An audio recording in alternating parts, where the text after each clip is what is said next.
그달 29날에 이스라엘 자손이 다 모여 금식하며 굵은 베옷을 입고 티끌을 무릅쓰고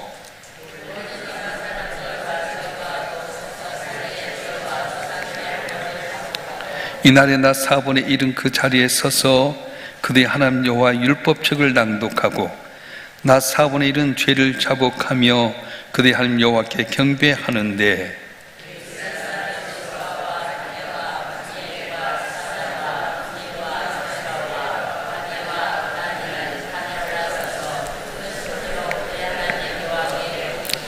또 레위 사람 예수아와 감미엘과 바니와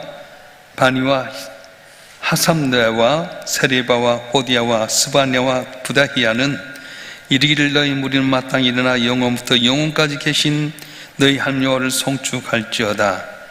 주여 주의 영화로운 이름을 송축하올 것은 주의 이름이 존귀하여 모든 송축이나 찬양에서 뛰어남이니이다.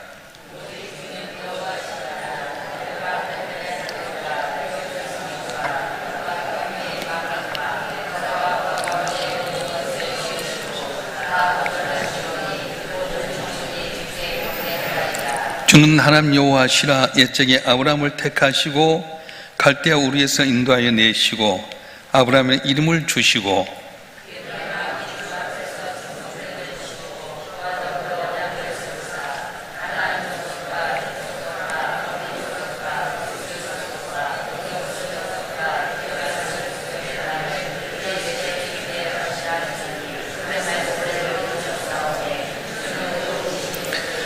주께서 우리 조상들이 애굽에서 고난받는 것을 감찰하시며 홍해에서 그의 부르짐을 들으시고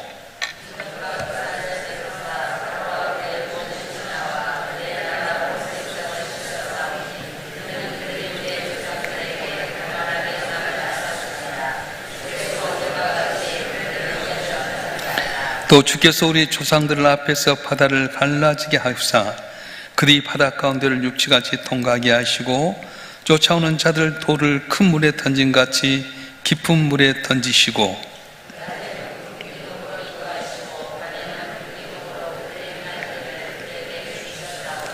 또 시내산에 강림하시고 하늘에서부터 그들과 말씀하사 정직한 규례와 진정한 율법과 선한 율례와 계명을 그들에게 주시고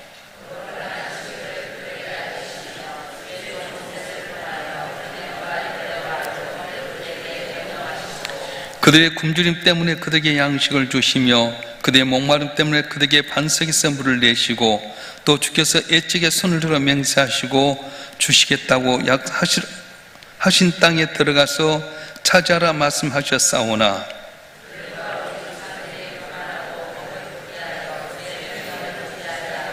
거역하며 주께서 그들 가운데서 행하신 기사를 기억하지 아니하고 목을 굳게 하며 패역하여 스스로 한 우두머리를 세우고 종되었던 땅으로 돌아가고자 하였나이다. 그러나 주께서는 용서하신 하나님이시라. 은혜로우시며 긍휼히 여기시며 더디 노하시며 인자가 풍부하시므로 그들을 버리지 아니하셨나이다.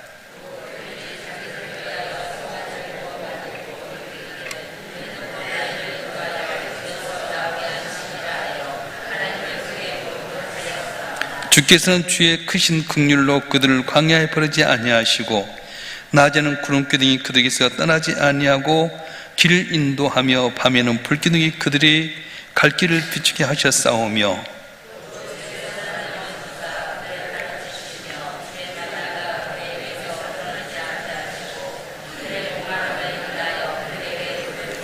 (40년) 동안 들에서 기르시되 부족함이 없게 하심으로 그곳이 혀지지 아니하였고 발이 부르트지 아니하였사오며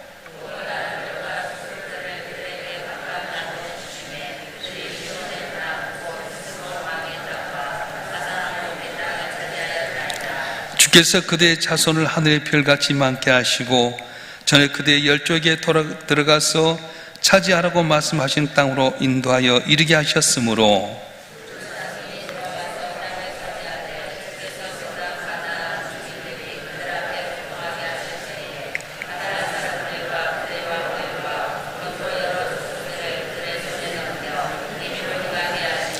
그들이 견고한 성읍들과 기름진 땅을 점령하고 모든 아름다운 물건이 가득한 집과 판 우물과 포도원과 감람원과 허다한 과목을 차지하여 배불리 먹어 살찌고 주의 큰 복을 즐겨 싸우나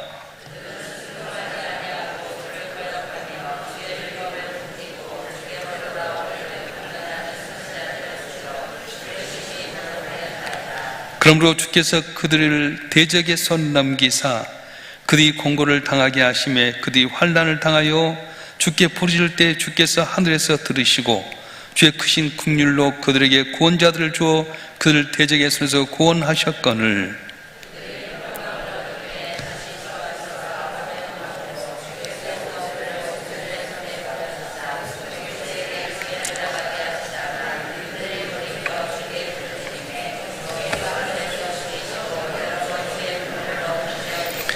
다시 주의 율법을 복종하게 하시려고 그들에게 경계하셨으나 그들이 교만의 사람이 준행하면 그 가운데서 삶을 얻는 주의 계명을 듣지 아니하며 주의 귀를 범하여 고집하는 어깨를 내밀며 목을 굳게 하여 듣지 아니하였나이다.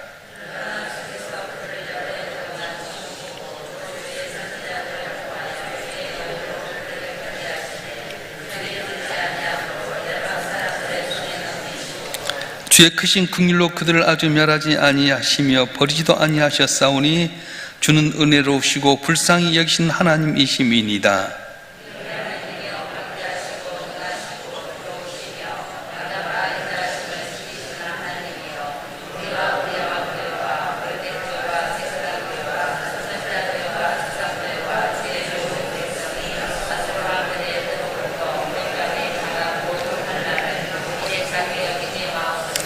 그러나 우리가 당한 모든 일에 주는 공의로우시니 우리는 악을 행하여 싸우나 주께서는 진실하게 행하셨음이니이다.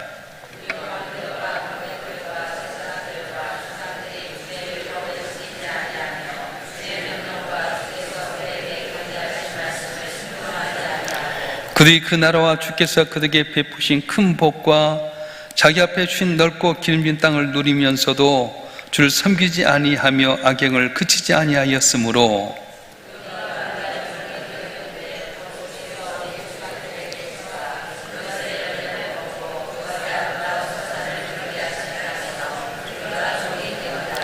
우리의 지혜로 말미암아 주께서 우리 위에 세우신 이방 왕들이 이 땅에 많은 소산을 얻고 그들이 우리 몸과 가축을 임의로 관할하오니 우리의 곤란이 심하오며 우리가 이 모든 일을 말미암아 이제 견고한 언약을 세워 기록하고 우리 방백들과 레위 사람들과 제사장들이 다 임봉하나이다 하였느니라. 아멘. 오늘 38절까지의 긴 말씀을 이렇게 읽어드렸는데 느헤미야를 중심으로 해서 52일 만에 기적으로 성벽을 재건하게 됩니다. 그리고 근데 한 자리에 모여서 초막절을 지으면서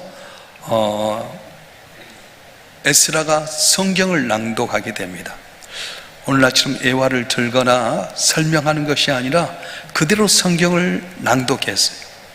그때 이들은 그 말씀을 듣고 너무 감격해서 머리를 엎드려서 아멘 하고 응답하고 또 서서 회개하고 그런 내용 가운데 오늘 본문의 말씀을 보면서 이스라엘 백성들은 아브라함을 택해서 광야 생활 가운데 어떻게 은혜를 베푸셨는지, 어떻게 이스라엘 백성이 고난을 당했는지, 어떻게 세계 포로로 잡혀가는 일이 있었는지를 낱낱이 되돌아봅니다. 하나님께 우리 삶 가운데 고난을 주실 때가 있습니다.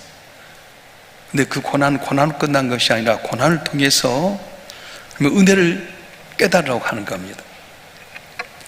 이스라엘 백성들은 이 초막절을 지으면서 첫째 날부터 일의 날까지 일주일 동안 광야에서 천막을 만들고 거기서 쓴나물을 먹고 누룩을 넣지 않는 무교병을 먹으면서 고난의 자리를 지내게 됩니다. 그러면서 어떻게 하냐면 이전에 하나님께 우리를 택하셔서 광야 생활 가운데 어떻게 지키셨는지 그걸 기억하면서 잊지 말자.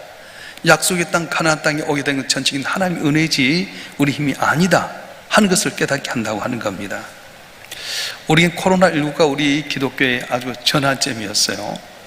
코로나19로 말미암아서 예배도 드리지 못하고 모이지도 못하고 그러면서 기독교에는 고난이 왔습니다.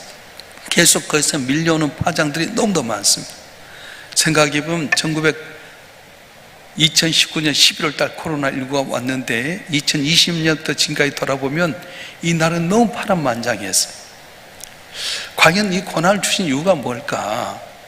코로나19 이후로 지금까지 고난의 과정을 통해서 우리가 해야 될 것이 무엇인가? 우리가 생각해 볼 수 있는 것은 하나님 앞에서 예배를 회복하고 신령과 진정한 예배를 회복해야 된다는 거예요. 그전 예배를 때 형식적으로 드렸습니다. 상투적으로 드렸습니다. 그냥 와서 그냥 가서 예배 드렸어요. 그런데 나는 너희들이 드린 예배 싫다, 그런 뜻 아니겠어요? 그래서 한번 드리지 말아라. 그러면서 전체 차단한 거예요. 이렇게 큰 성전을 지었지만 10명 이내로 예배 드려라. 만날래 만나지 못하고요, 다 막아버렸잖아요. 오늘 이스라엘 백성들이 포로 잡혀가서 1차, 2차, 3차 귀환을 하는 가운데 느헤미야를 두고 52일 만에 성벽을 재건했는데, 오늘 달았는데 하나님은 성벽만 재건한 것이 아니라 자기들의 마음속에 영적인 성벽을 세우기 원하셨어요. 자, 그래서 그들이 진정으로 회개하고 예배하는 것이 달라지기 위해서 느헤미야가 이야기하겠는데, 오늘 느헤미야 9장 1절과 3절의 말씀 한번 읽어볼까요? 느헤미야 9장 1절부터 3절의 말씀 한번 읽겠습니다. 시작. 그달 29날에 이스라엘 자손이 다 모여 금식하며 굵은 벼옷을 입고 티끌을 무릅쓰며 모든 이방신과 절교하고 서서 자기의 죄와 조상들의 허물을 자복하고, 이날에 나 4분의 1은 그 제자리에 서서 그들이 하나님 여호와의 율법책을 낭독하고 나 4분의 1은 죄를 자복하며 그대한 여호와께 경배하는데. 아멘. 이스라엘 백성이 다 함께 모였는데 금식하고 벼옷을 입고 머리에 티끌을 뒤집어 썼다는 거예요. 이걸 뭘 하냐면 회개를 의미합니다. 철저히 회개했어요. 그 다음에 이방 사람들과 절교했다고 하는 겁니다. 그 뜻은 뭐냐면 이방의 사람과 같이 살았던 것을 끊으라는 거예요. 여기서 절교했다고 하는 것은 다 이방 사람 만나지 말라는 거, 그런 건 아닙니다. 그리고 자기들이 이방 여인과 결혼했다가 다 쫓아내는 것은, 이방 사람과 절교하는 것은 결혼하지 말라고 하는 건데 우리나라에 국제결혼하지 말라, 그것 아니라는 거예요. 이방의 삶과 결혼하게 되면 이방의 문화가 들어와서 하나님만 섬겨야 될 그들이 이방의 사람들의 풍습처럼 우상을 섬기고 그것을 떠나기 때문에 하나님께서는 그들로 하여금 이방과 절교하라고 말씀하셨습니다. 교회가 변질되지 않냐고 새롭게 변화되기 위해서는 어떻게 해야 됩니까? 예배가 변화돼야 돼요. 신령과 진정으로 된 예배가 돼야 된다. 교회에 나와서도 여러분 형식적으로 그냥 와서 눈도장만 찍고 가서는 절대 하나님 기뻐하지 않아요.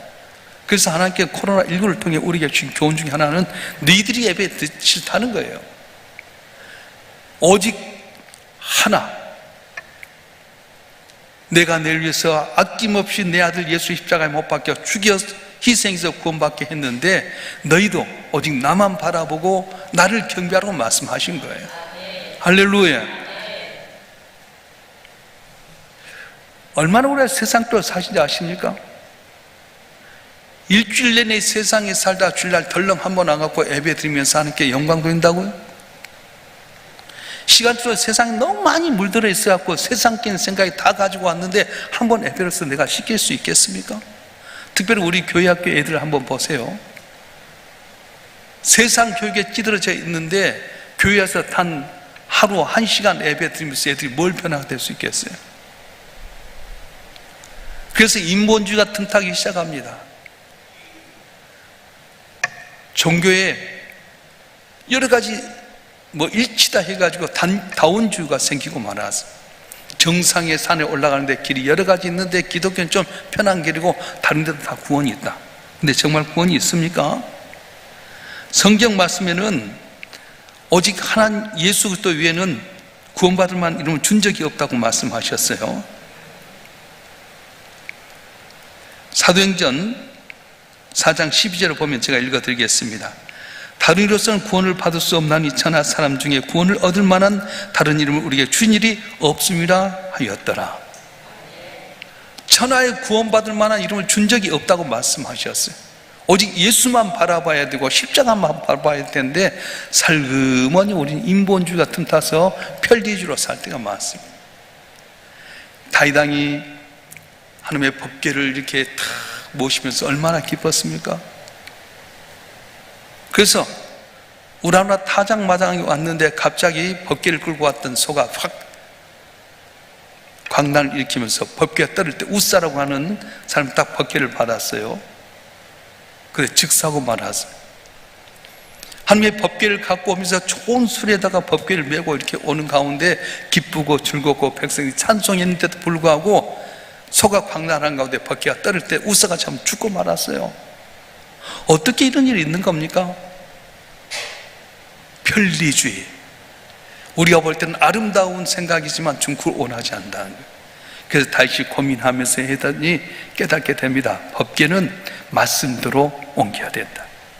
레위 지파 가운데 고앗 자손이 반드시 어깨에 매야 된다. 근데 그렇게 힘들고 어려워도 말씀을 메고 가야 될 그들이 편리하게 수레를 끌고 나가다가 결국은 그걸 원하지 않는다. 법궤, 이게 우상 숭배하는 법궤, 그건 원하지 않는다는 거예요. 우상으로만 섬기는 법궤 원치 않습니다. 오직 하나님 한 분을 마음과 정성을 다해 섬기는 것, 말씀대로 사는 것을 원하신다는 거예요. 세상이 아무리 변한다 할지라도 우리가 말씀대로 살아갈 때에 놀라운 은혜가 있을 줄로 믿습니다. 코로나19를 통해서 우리를 광야 생활하게 하신 이유가 무엇일까요? 광야를 통해서 은혜를 깨달으려고 하는 말씀이에요. 물질 문명과 과학이 얼마나 무능한지를 철저히 코로나19를 통해서 우리에게 보여주었습니다. 교만이 깨져야 될 텐데 교만을 그대로 갖고 있어요. 교만이 무엇입니까? 겸손이 무엇입니까? 한마디로 말하면 교만은 하나님의 은혜를 기억하는 거예요. 내가 하는 것이 하나님의 은혜였습니다. 교만은 무엇입니까? 하나님의 은혜를 잊어버린 겁니다. 내가 했다, 내 힘대로 했다? 아니에요. 광야 40년의 생활을 돌이켜보면서 그들은 한낱이 기억하는데 이스라엘 백성들이 40년 갈 수 있는 가나안 땅을 40년 걸게 하신 이유가 뭡니까? 너희가 그곳에서 다 애생각 버려라. 너희 힘으로 산 것 아니다. 하나님의 은혜였다. 그래서 광야에는 아무것도 없잖아요. 근데 아무것도 없었습니까? 여호와 일에 하나님의 은혜가 있었어요. 먹을 것도 없고 입을 것도 없고 아무것도 없었지만은 그러나 광야 길을 통해서 하나님께서는 낮에는 구름기로 지켜주시고 밤에는 불기로 따뜻하게 만들고 인도하시고 자고 나면 만나를 주시고 고기 먹고 싶을 때 메추라기 주시고 광야 40년 동안 발이 부르트지 않게 하시고 의복이 하지 않는 은혜를 주셨어요. 그래서 광야는 광야로만 끝난 것이 아니라 바로 하나님의 은혜가 있는데 너희가 교만하지 말아라. 약속의 땅 가나안 땅에 갔는데 은혜를 잊어버렸습니다. 그들과 통혼합니다. 그리고 그들의 습관을 따라서 우상을 섬기게 됩니다.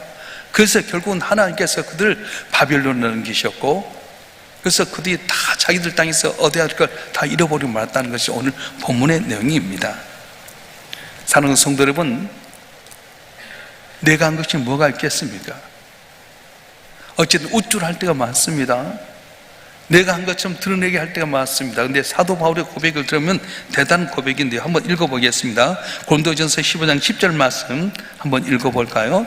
고린도전서 15장 10절 말씀 제가 읽겠습니다. 그러나 내가 나된 것을 하나님의 은혜로 된 것이니 내게 주신 그의 은혜가 헛되지 아니하여 내가 모든 사도보다 더 많이 수고하였으나 내가 한 것이 아니요 오직 나와 함께 하신 하나님의 은혜로라. 아멘. 여기 바로 바울의 위대함이 있다는 거예요. 얼마나 그를 통해 놀라운 역사를 해서 이방인의 사도였습니다.